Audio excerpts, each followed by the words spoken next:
The stillness of the final hours of night has settled beneath the citadel of Damascus. The yellow light of oil lamps trembles upon the stone floor. It is not dampness, but something else entirely.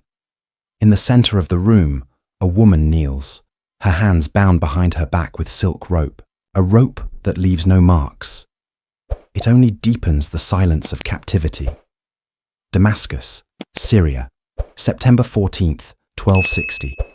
It was the day when history carved another wound, not upon bodies, but upon identities.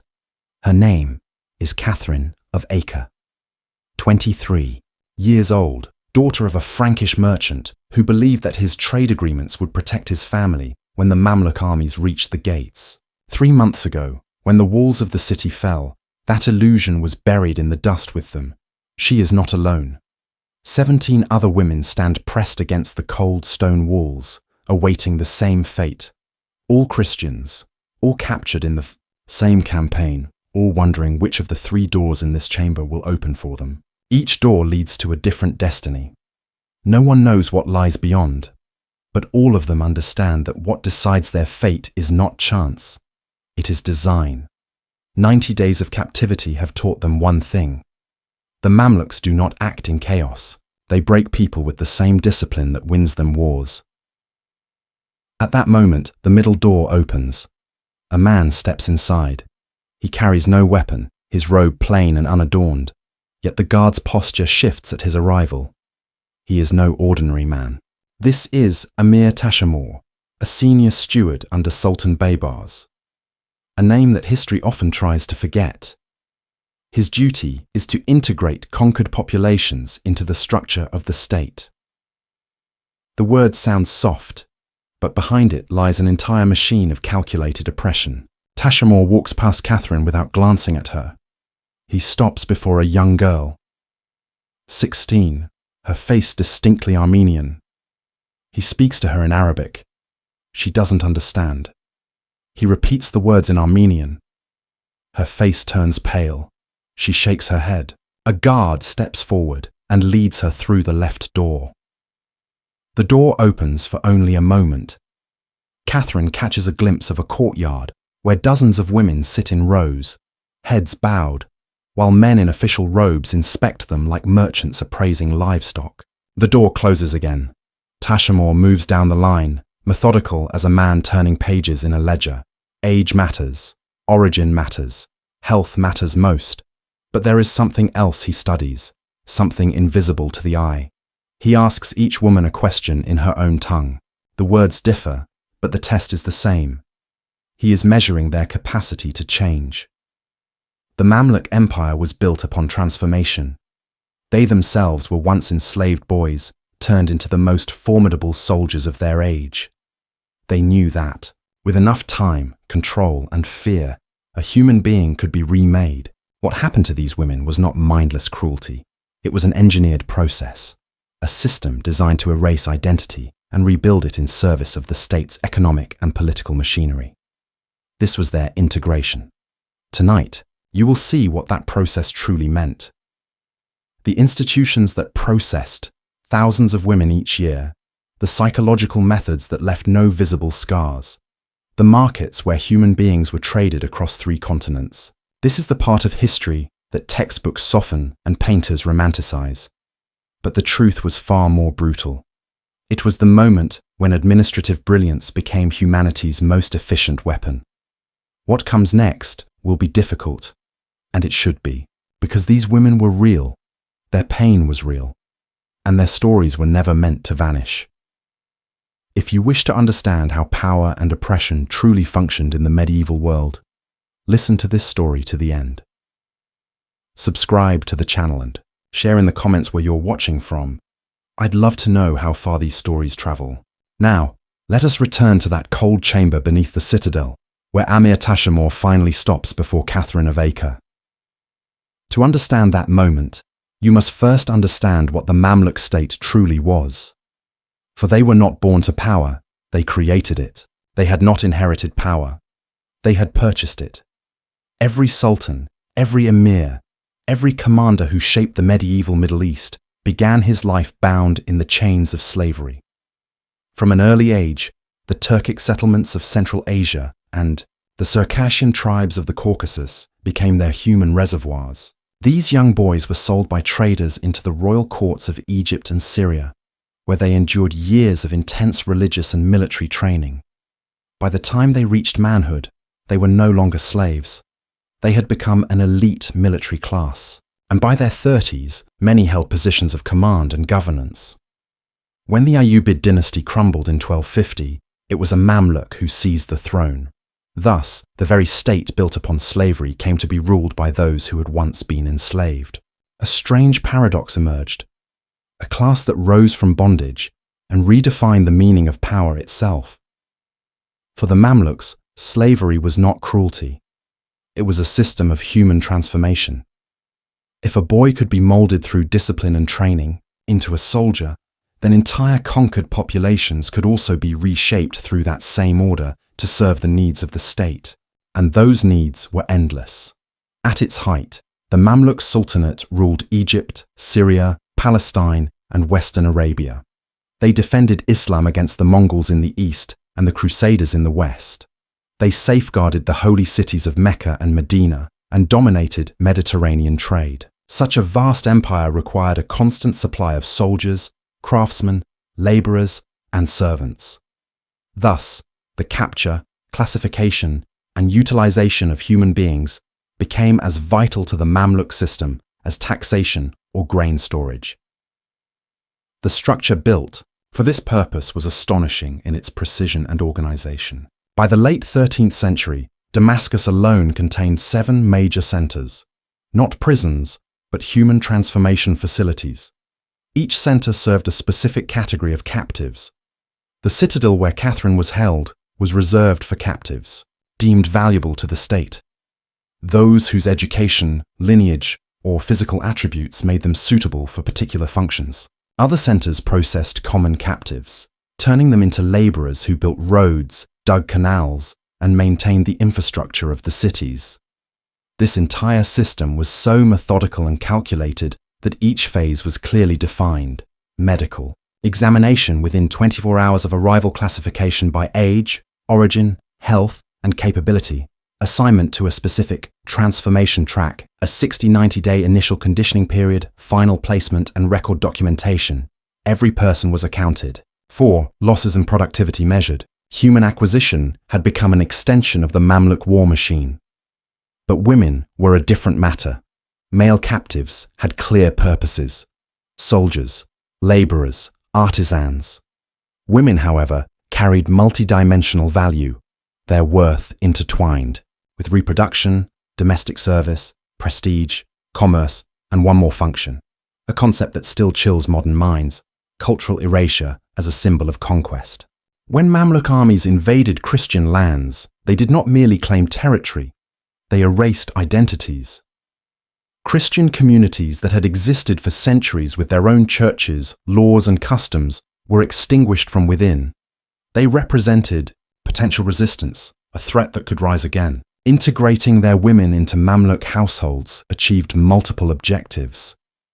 It erased future Christian generations, served as proof of total victory, rewarded soldiers and commanders, generated state income through slave markets, and shattered the social fabric of the conquered peoples. It was all deliberate policy, not chaos. Official state documents detail these calculations: distribution of captives by rank, first choices for officers, assigned shares for common soldiers, a fifth reserved for the state, governors allowed to buy at fixed rates, and the remainder sold in markets.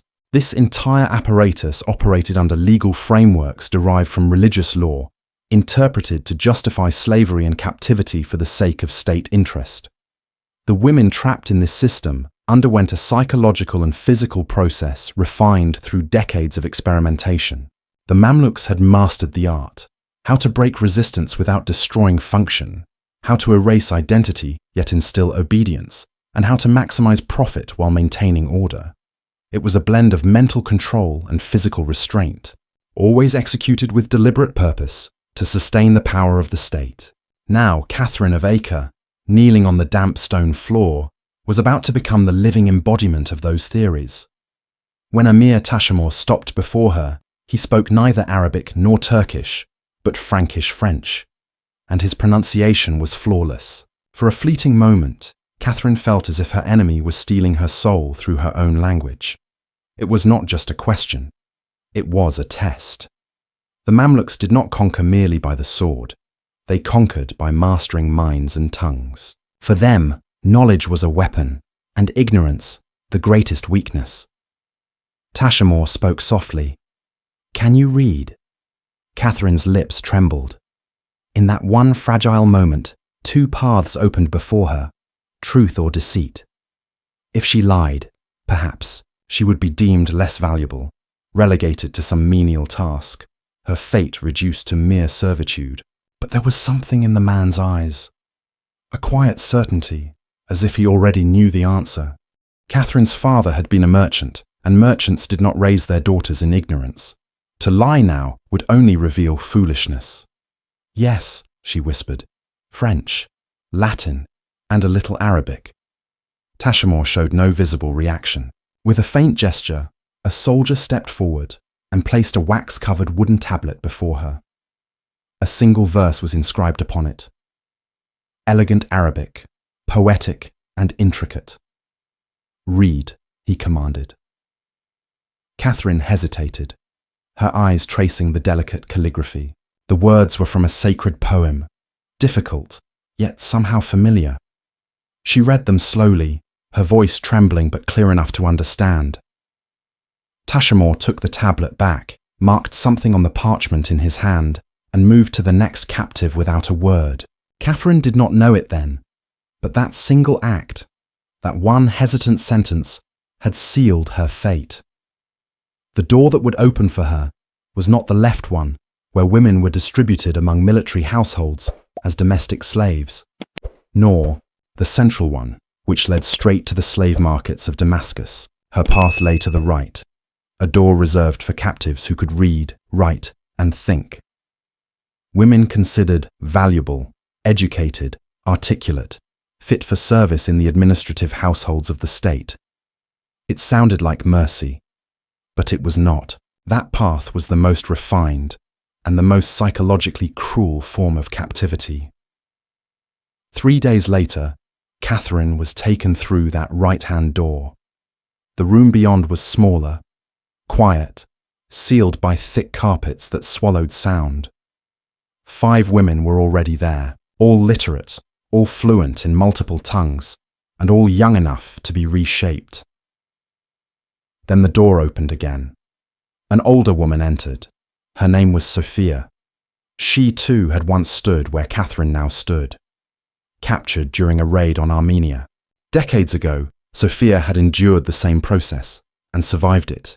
Now she served as instructor, tasked with molding the next generation of useful acquisitions.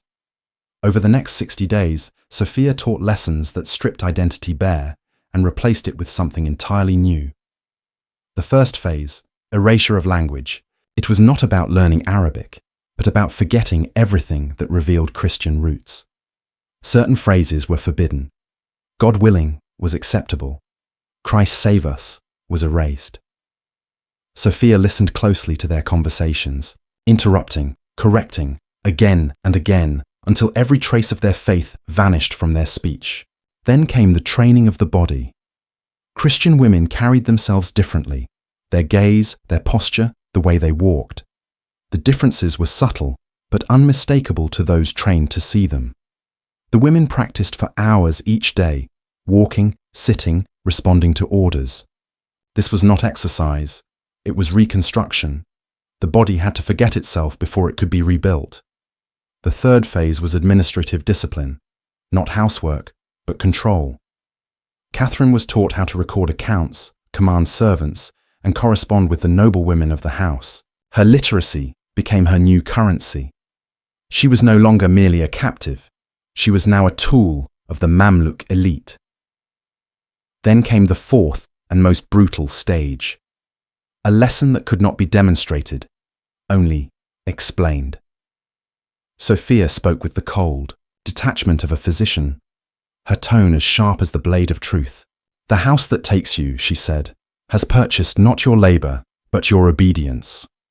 Refusal means only one thing: erasure. You are an investment, and a damaged investment is always discarded. Catherine said nothing. Her mind wandered to the markets of Damascus, the ones she had seen during her first week. She remembered the silence there, the faces of the broken and the unsold, and understood finally what discarded truly meant. These were the lowest-tier markets, places where broken bodies and shattered souls were sold for a handful of coins. Women who had refused obedience, whose defiance made them untrainable, or whose wounds and weakness had stripped them of usefulness. Such women were thrown into brutal labor, forced to work in fields, on stone, or in construction, until exhaustion slowly killed them. According to state records, their average lifespan was 2 to 5 years. A statistic maintained with the same precision used to record harvests or taxes. The message was unmistakable: submit or be destroyed. By the 8th week, Catherine's former self had been erased. She now walked as though her every movement had been re-engineered. Her voice, her bearing, even the rhythm of her thoughts, all changed. Day after day of strict discipline had carved new behaviors into her being, until they felt natural. When she looked into the polished brass mirror in her chamber, the reflection staring back was not Catherine of Acre, but a woman who looked born to a Mamluk household, a woman who now belonged to the system. And that was the point. Not mere obedience, but a complete transformation of identity. The Mamluks had grasped centuries earlier what modern psychology would later confirm: that when time and environment are entirely under control, human identity is malleable, like wax under heat. Catherine had not been broken, she had been remade. The 9th week marked her transfer. The household of Emir Kalawan occupied an entire district of Damascus. The man who would one day become Sultan was, in 1260, one of Sultan Baybar's most trusted generals. His residence reflected his rising power. 37 soldiers, 18 administrators, 43 servants, and 11 women, each with a defined role and rank. Catherine arrived in a closed sedan chair, accompanied by Sophia and 2 guards. The transfer followed full legal procedure: documents exchanged, payments recorded. The price, 600 dirhams. That was her market value: an educated woman, fluent in 3 languages, trained in administration, a valuable state investment. As soon as the papers were signed, Sophia departed. Catherine never saw her again. Years later, she would wonder, did Sophia ever feel guilt when handing over women she had trained so carefully? Or had she herself been changed so deeply that such moments had become nothing more than transactions, another entry in a ledger? The head of Kalawan's harem was a woman named Zara. She was no captive. She was Kalawan's first wife. They had married young, long before his rise to military prominence. Zara managed the harem like a military garrison. Every woman had a specific duty, and every duty served the household structure. Hierarchy was strict. Obedience was law. Questions were forbidden. Catherine's role was correspondence management. Among the Mamluk elite, women maintained political and social networks through letters, arranging marriages, exchanging gifts, and gathering information. It required a woman who could write in several languages, understood formal etiquette, and could keep secrets. Catherine was perfect for the task. For the first month, everything was calm and predictable.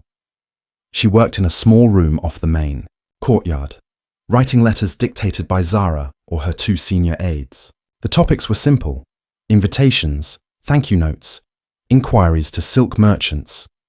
She wrote in elegant script on fine paper, sealed with wax, and filed copies in the household records. The work was monotonous but safe. Monotony meant security. It meant her value rested on skill, not whim. Silence was her protection. But the peace did not last. When Kalawan's 3rd son turned 18, his father decided it was time he received the full education expected of a man of rank. The system even had a term for it, a phrase history records without commentary. Young men of military households were trained in 3 domains: governance, warfare, and domestic discipline. That last subject involved lessons that could not be learned from wives of equal status. The solution was built into the system. Junior wives or selected servants provided that instruction. It was so common that no one saw it as immoral. It was custom, not sin. Catherine received the message on a Thursday evening.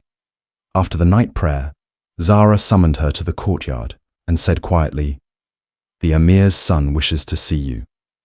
You are now part of his education." Zara maintained the same clinical precision that Sophia had once used. She said, "This is an honor for you. It reflects the trust placed in your training. It shows that you are now fully integrated into this household." But what followed was, for Catherine, almost like a death sentence. If you refuse, it will be considered failed training, and failure means reassignment. And reassignment always leads to the lower markets. Catherine understood exactly what this meant. She remembered.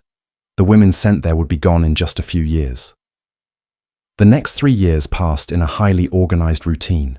Cowan's son visited her quarters twice weekly at fixed times. Everything followed a predetermined order, just as she had been taught during her training. Catherine was expected to be obedient but not enthusiastic, responsive but not initiating, present but somehow detached. This emotional disconnection was the point. These were not relationships. They were training exercises. Catherine adopted the same techniques of dissociation that women in her position had been using for generations. To remain in body while sending her mind elsewhere, she learned to observe herself from outside, as if a stranger inhabited her body.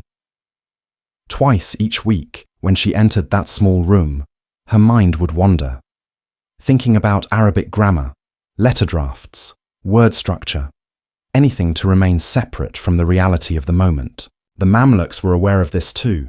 They understood that women in such positions needed psychological survival strategies. They did not discourage this. They encouraged it, because women who could separate their minds from their bodies were more durable. They could endure longer, remain useful for extended periods. Such women were better investments. During the day, Catherine continued her administrative work.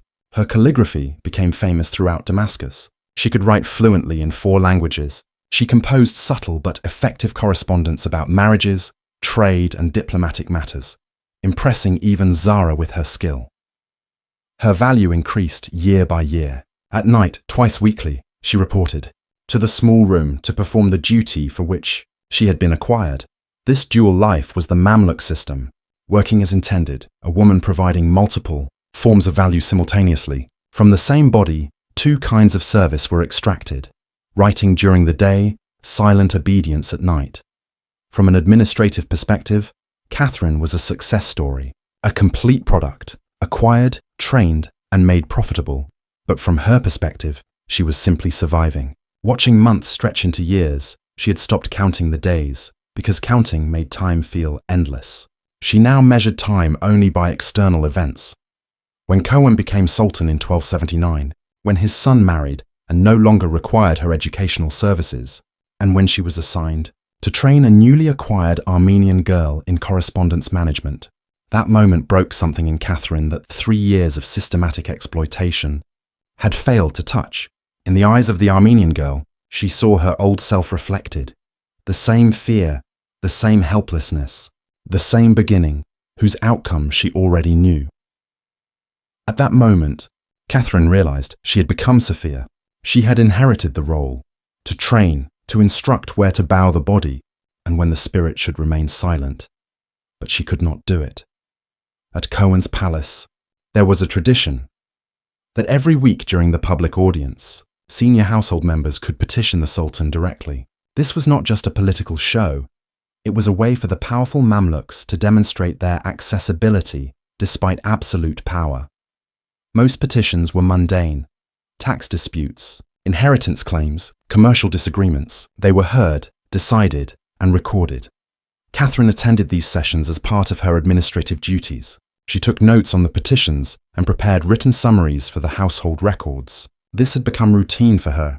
No one paid attention. She was like furniture, a silent component of the state machinery. But on October 3rd, 1284, a single moment changed everything. During a pause in the audience, Catherine suddenly stepped forward and spoke directly to Sultan Kohan. The hall fell completely silent. No woman would ever dare to speak in public audiences, especially not a woman from a household's harem section, and certainly not about her personal circumstances. The breach of protocol was so unexpected that the guards did not immediately intervene. Catherine spoke in flawless Arabic, prepared after weeks of practice. She presented her petition. I have served the Emir's household faithfully for 12 years, including the training of his staff. I have carried out all duties without complaint or resistance. I request to be transferred to the rank of a freed servant while continuing my employment in the correspondence office. This petition was fully legal. Islamic law allowed for manumission after long service, especially for individuals who had demonstrated exceptional utility and obedience. Catherine had conducted thorough research, found precedents, and documented her services through the records she had maintained. Moreover, she had taken an unprecedented step.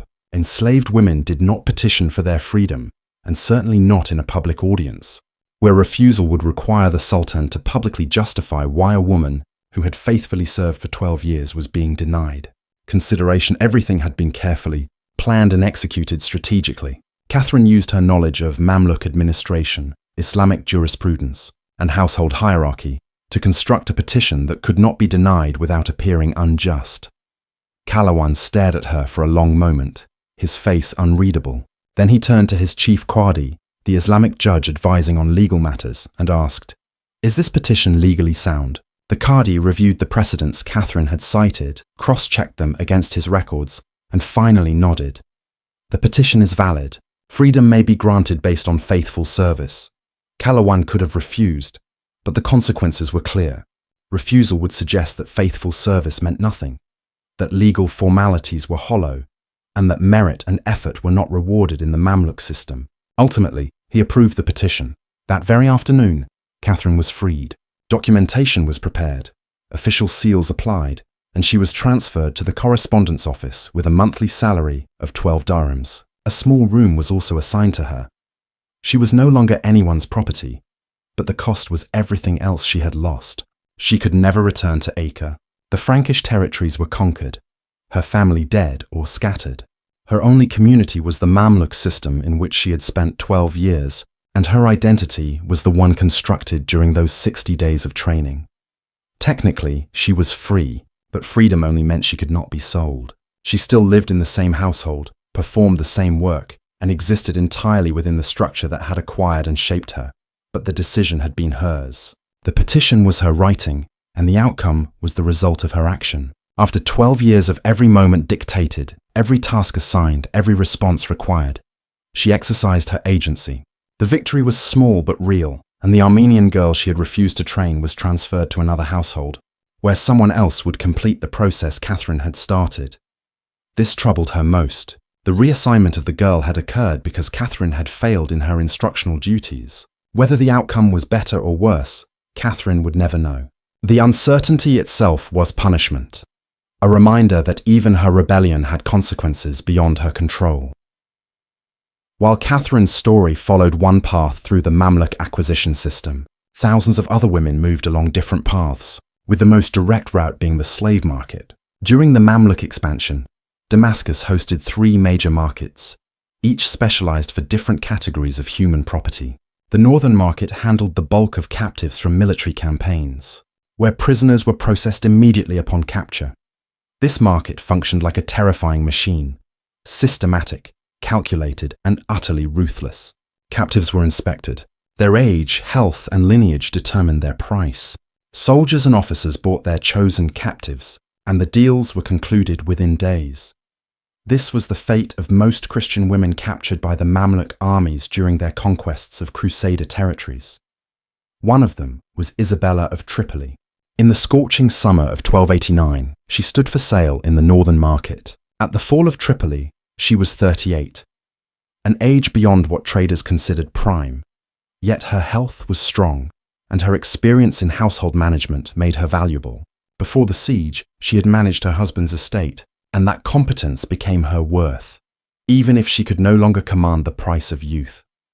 The examination in the northern market was degrading but brief. She stood among 40 other women in line while buyers passed by asking questions.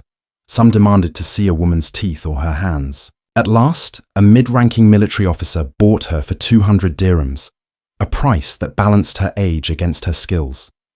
The officer was not cruel, and that distinction matters.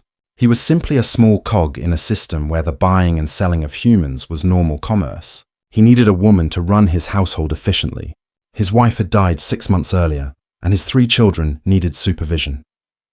Isabella was perfectly suited for the role. She was taken to his home that same afternoon. Everything happened as smoothly as the delivery of a purchased item.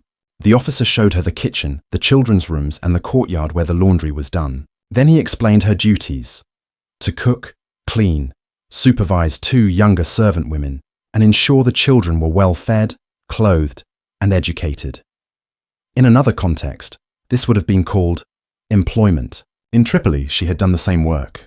The only difference was, here she could not leave, could not ask for wages, could not negotiate her terms. The line between service and slavery was not drawn by the labor itself, but by the absence of choice, and she had none. Isabella adapted, because adaptation was survival. She learned to cook with unfamiliar ingredients, picked up Arabic from the children and the servants, and performed her duties so well that she gained a measure of quiet respect in the household. The officer valued her competence. He gave her extra food on holidays and never struck her, even when mistakes were made. To him, she was a wise investment. His home was orderly, his children cared for, and his 200 dirhams had yielded excellent returns. But for Isabella, every moment of every day was service to those who had destroyed her city, killed her husband, and scattered her children into unknown fates. Yet speaking of that pain would have meant courting danger. So she buried her grief beneath the mask of skill. She lived in that household for 18 years. When the officer died, his eldest son inherited her along with the rest of the property. She continued the same work for the next generation, a living fixture, as much a part of the household as the walls or the olive trees in the courtyard. The market had achieved its purpose. She was bought, assigned, and adapted. The system worked with its inhuman precision exactly as intended, yet not every woman passed through public markets. Some followed different paths, those gifted with rare talents, those considered exceptionally beautiful, or those of noble blood, whose captivity carried symbolic prestige. For such women, a separate trade existed. In Cairo's merchant quarter, there were private residences where elite clients were shown carefully selected lists of captives. These were not open bazaars, but quiet behind closed doors. Transactions carried out in silence. The merchants who ran these houses had networks spanning the Mamluk world. They paid agents to locate valuable women before they ever reached the public markets. One such woman was Eleanor of Antioch. It was the year 1287. She was 19, the daughter of a minor crusader noble whose family had held land in Syria for 3 generations. When the Mamluk forces captured their fortress, her father was killed in the fighting, and Eleanor and her 2 sisters were taken alive. The commander immediately recognized their market value. Women from crusader nobility were always prized in the elite trade. He sent word to a prominent Cairo merchant, Rashid ibn Ahmed, who specialized in this exclusive commerce for the Mamluk elite. Rashid dispatched an agent who negotiated directly with the commander. The deal was concluded before the sisters ever reached a public market, and all 3 were transported to Cairo in relative comfort. This entire process was a calculated commercial design. Its purpose was not to provide comfort to the captives, but to preserve their market value. Any injury or signs of exhaustion during travel could lower their price, so they were transported in covered carriages with proper arrangements for food and water. They were not mistreated, because bruises, scars, or weakness would instantly reduce their worth.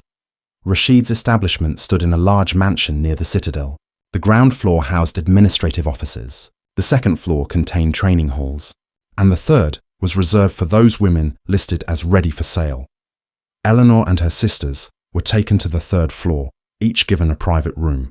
For the next 4 months, they underwent strict yet orderly training, far more refined and psychological than Catherine's, because high-end clients demanded high-end, presentation. The training was not limited to language or manners. It was a complete cultural re-engineering. Arabic fluency, graceful posture, music, literature, philosophy, and etiquette, all were meticulously taught. The purpose was clear: to transform these women of Crusader nobility into companions capable of engaging Mamluk elites in intelligent conversation. Rashid knew that violence was a loss-making investment. His method was control through composure, discipline through patience. Each day brought lessons, each week an evaluation, and every error was analyzed. Within 4 months, Eleanor spoke fluent Arabic, played the oud, and displayed the elegance expected in noble households. Then came the presentation stage. Private receptions were arranged, where Rashid invited select patrons. After dinner, Eleanor and other women performed, singing, reciting poetry, and engaging in discourse. At one such event, a senior administrator purchased Eleanor for 1,000 dirhams, a price reflecting both her lineage and her polished training. Her new role was that of a social representative, attending elite gatherings, displaying intellect and grace, and enhancing her household's prestige. She was ornamental, but like a piece of fine art, not a decoration. Her sisters shared similar fates. One was bought by a wealthy merchant who enjoyed intellectual company. The other entered a military commander's home. Both were sold at high prices. Both lived comfortable yet confined lives. But the truth was identical. Whether Isabella, Catherine, or Eleanor, all were prisoners. Only the form of captivity changed. They had no control, no freedom to choose, no say in their fate. This exclusive trade represented the most refined face of the Mamluk system, where humans were broken so subtly that they began to perceive their captivity as civilized servitude. Eleanor, with her music and eloquence, became the system's success story, a model of human transformation through control. But in reality, she was merely a 19-year-old girl, torn from her family and shaped into a marketable product. Yet not all women accepted this transformation. Some resisted, some tried to escape, and the system had codified responses for them. One such woman was Marguerite of Jerusalem. After her capture, she attempted escape 3 times. When taken, she was 26, old enough to possess a firm sense of identity. She had been married, a mother of 2, and had lived an independent life. The psychological conditioning that worked on younger captives failed to reshape her. Her first escape came during her 2nd week at the Damascus training center. She scaled the wall during exercise, made it across 3 streets, and was caught. She was returned and placed in 7 days of isolation, the standard penalty. No social contact, limited food, complete silence. Only twice a day, instructors visited to explain the consequences of continued defiance. After 7 days, she was returned to the main group. Outwardly compliant, she resumed training, but 2 weeks later, she ran again, this time reaching the Christian quarter of Damascus before capture. Her punishment intensified: 20 days of isolation, food restrictions, and prolonged interrogation. The records note, with unsettling honesty, what the questioning revealed. Marguerite believed that her children were still alive. During the fall of Jerusalem, she had not seen them die. She thought they might have survived, perhaps taken elsewhere, and if she could escape, she might find them. The administration turned this knowledge into a psychological weapon. They warned Marguerite that if she continued trying to escape, she would be labeled untrainable and sold among those women destined for hard labor. In mountain quarries, construction fields, and farms, places where captives rarely survived more than 2 years. Then they planted a seed of hope inside her. If your children are still alive and searching for you, they will never find a body buried in an unmarked grave. But if you survive, complete your training, and accept your placement, then perhaps fate will one day let you learn their fate. It was cruelty disguised as compassion. They turned hope into a chain of obedience. That hope was, in truth, a lie. Her children were almost certainly dead, but that small glimmer of possibility was enough to break Marguerite's resistance. She stopped trying to escape, but she never became a true slave. She completed her training, yet chose silent defiance instead of obedience. She would speak Arabic with deliberate errors, work just enough to avoid punishment but never earn praise, and perform every duty only to the bare minimum needed to survive. This was her quiet rebellion. A resistance recorded but not punished, seen yet tolerated, because it did not disrupt the system. Eventually, she was placed in a middle-class household as a domestic servant. Her price was set at 300 dirhams, neither high nor low. The household was strict but not brutal. Cooking, cleaning, washing clothes. The same endless work that women have done for centuries. The difference was that Marguerite performed these tasks while keeping a separate self alive within her. She knew her body was enslaved, but her mind and soul were still free. The world called her a Mamluk servant, but she still thought of herself as Marguerite of Jerusalem. That inner defiance became both her means of survival and her deepest torment. Living a divided life tore at her constantly. Each day, each task reminded her that her body did things her conscience could never accept. She survived, but shattered from within. 23 years passed. When she was 49, she met a Christian merchant in the Damascus market, one of the few allowed to trade under Mamluk rule. When her overseers turned away for a moment, Marguerite quietly asked him, "Have you ever heard of 2 children from Jerusalem?" Then she gave their names and descriptions. The merchant promised to investigate. Months later, he returned with news that destroyed her final hope. Records from the siege of Jerusalem listed 2 children with those same details among the dead. They had perished decades ago. Marguerite had spent 23 years of her life clinging to a false hope, a dream that had already died the day she entered the Damascus processing center. The merchant, moved by her story, offered to buy her freedom. By then, Margaret was old and frail, worth no more than 50 dirhams. He paid the sum, and she was set free. At 50 years old, Marguerite finally became a free woman. She spent the next 4 years working as a paid servant in the merchant's household. She died in 1234, 38 years after her capture. The merchant ensured she was buried in a Christian cemetery, with the name Margaret of Jerusalem carved on her grave.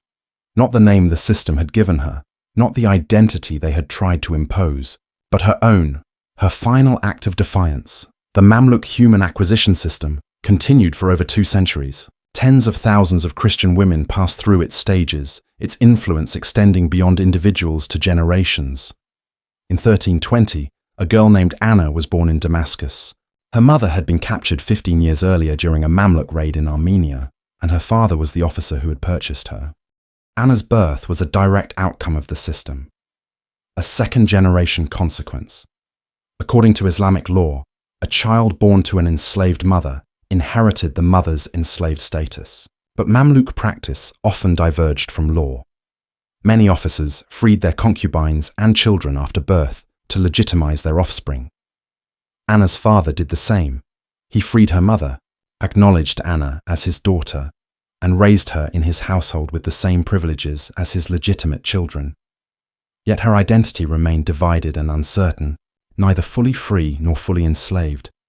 A tension that would define her entire life. She was educated, but deep inside, she never truly felt safe. She received an education, learned to read, write, and studied religious scriptures in depth. Outwardly, she appeared to be a respected, well-educated, and privileged woman of Mamluk society. Yet behind that composed exterior lay a buried wound. She knew her mother had once been a captive, a woman reshaped by a deliberate and structured system that disguised indoctrination as refinement. And that same woman had become Anna's mother. This awareness created a fracture within her identity. She was both Mamluk by birth and Armenian by blood, a descendant of power and of subjugation at once. She belonged neither fully to her mother's people, nor to the aristocracy into which she was born. She existed in a liminal space, where the blood of the conquered and the conqueror intertwined to create a new generation. When she came of age, her father arranged her marriage to another Mamluk officer's son, a customary alliance among the elite. The marriage was calm, her husband kind and respectful. She bore 3 children, and her life outwardly resembled that of any noblewoman of her class. Yet within her lived a hidden lineage, her mother's story. She knew the slave markets, the training halls, and the systematic process that broke and reshaped women into obedience. Her mother had narrated it in chilling detail, as if understanding the machinery of oppression was the only way to survive it. Years passed. When Anna's daughter reached adolescence and began asking, Who was my grandmother? Where did she come from? Anna faced an impossible choice: to bury the truth under the guise of a tragic legend, or to reveal that their family's very existence was the result of a system that fused military conquest with human servitude. Anna chose the truth. She believed her daughter deserved to know, but honesty came with a cost. It built a silent wall between them. Her daughter began to look at her not as a mother, but as the living product of violence. And so the same fracture passed on to the next generation. This was the inherited wound, the most enduring legacy of the Mamluk order. It broke not only the women who were captured, but the generations born from them.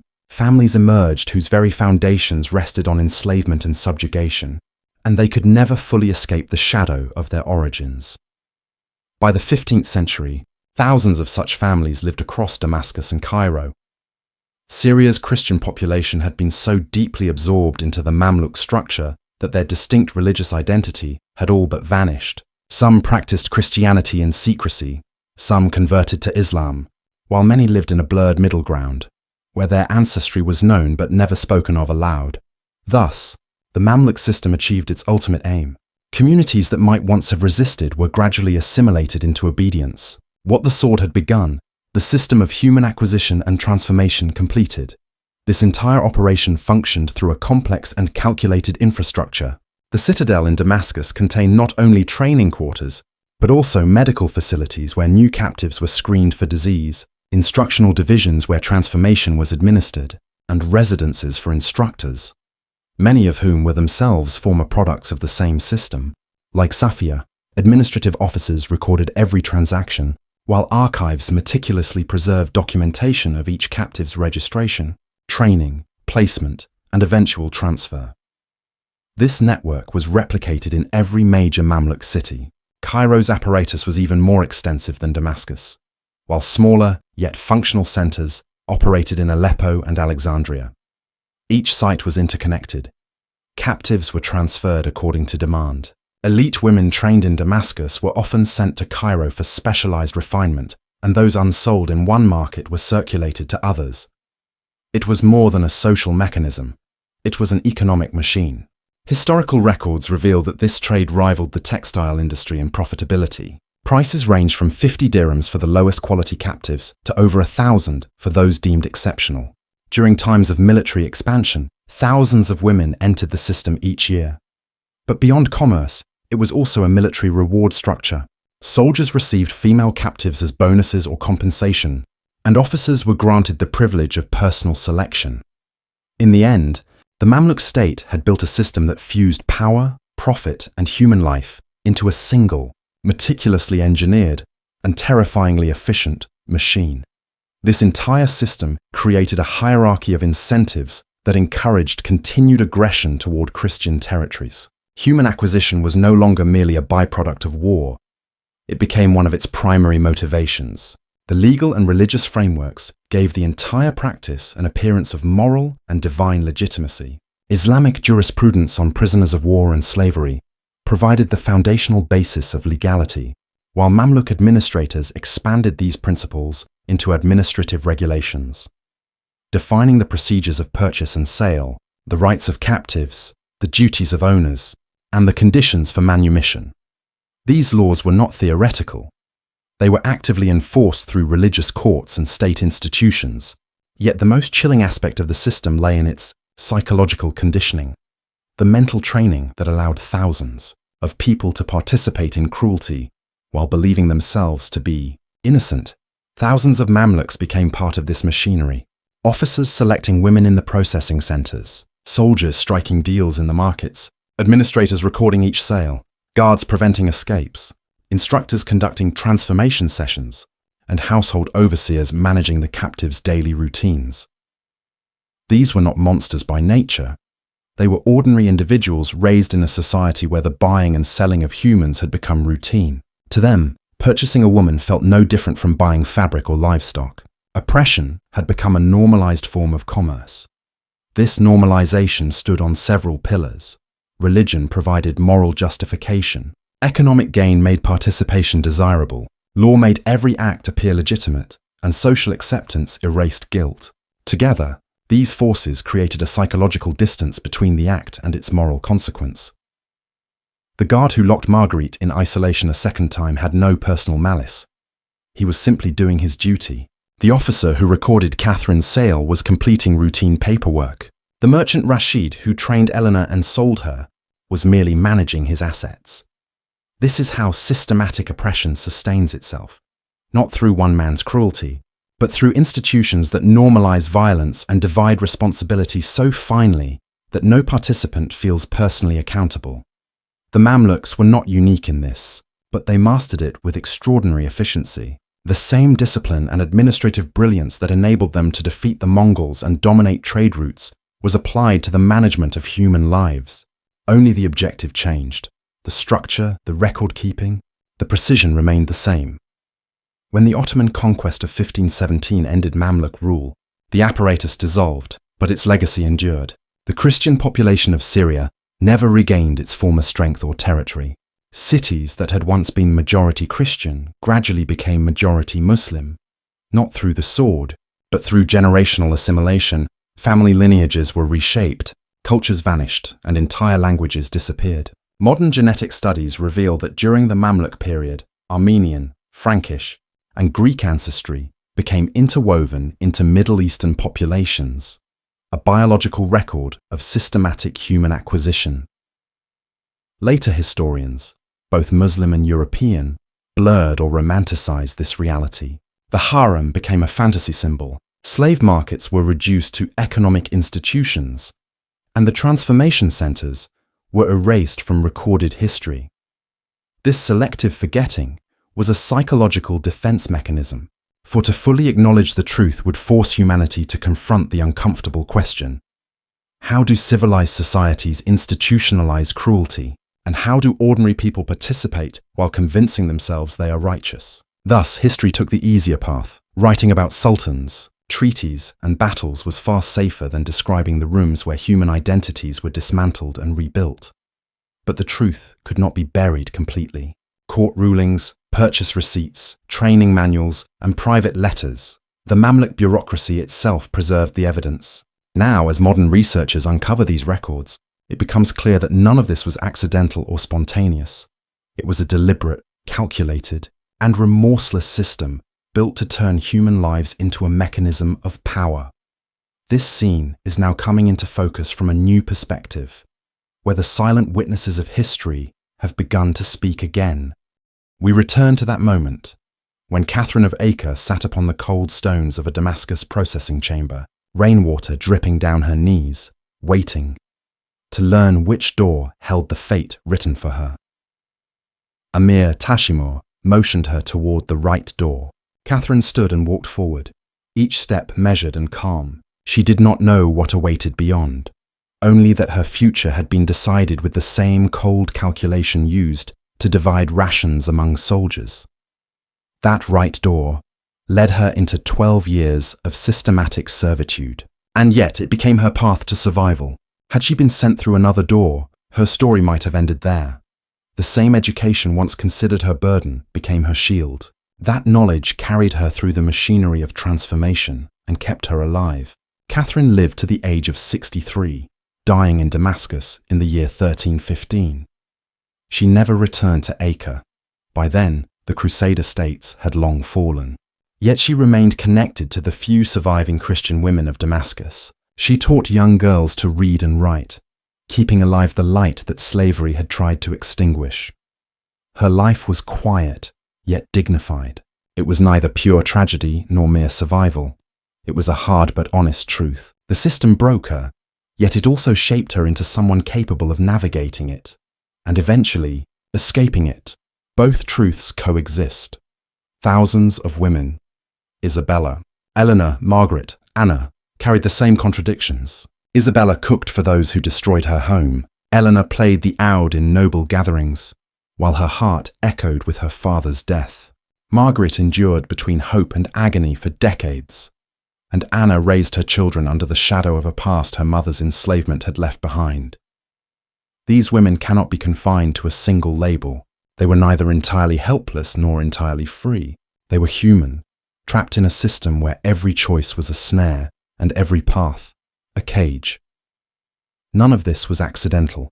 It was a deliberate design, a structure that wove together law, religion, and economy to sustain the architecture of bondage, and that is what makes it most terrifying. This was not rage-fueled cruelty, but organized precision, a system that turned suffering into routine, where each participant believed their role to be nothing more than duty.